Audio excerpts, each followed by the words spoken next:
Do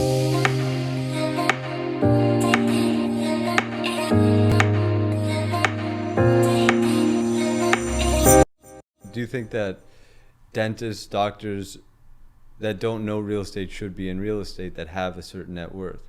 I mean, they're welcome to always do their own deals and stuff, but I always tell our investors, you're going to make the most capital money doing your own thing, being your own boss, running your own business, and then let us be your outsourced real estate arm. But because if you're a dentist and you start trying to buy your own buildings and develop, I mean, it takes a lot of time away from your core business, which is your dental practice or right. your whatever you're doing, right? So I always tell our investors, look at us as your outsourced real estate arm for your family, and we have around 1,000 individuals now that are all accredited investors.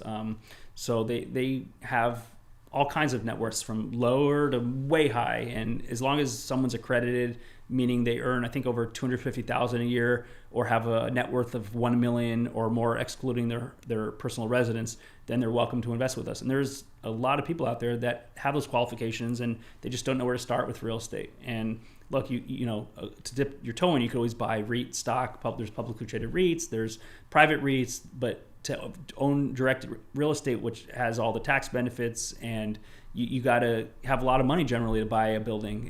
In LA, if you want to buy call it a 10-unit building, a small little apartment building, it depends what part of LA, but that could cost anywhere from $3 to $5 million, and you got to put $1 to $2 million down.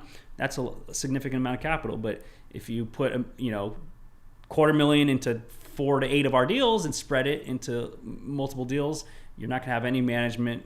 You don't have to do anything. Just literally sign the paperwork, send us the funds, and we do all the work on these properties. We source the deals, we oversee them, eventual disposition, exchange, and it's pretty minimal in terms of fees. And then and then they're giving up a piece of the upside, and that's how we get paid. And it's a win-win.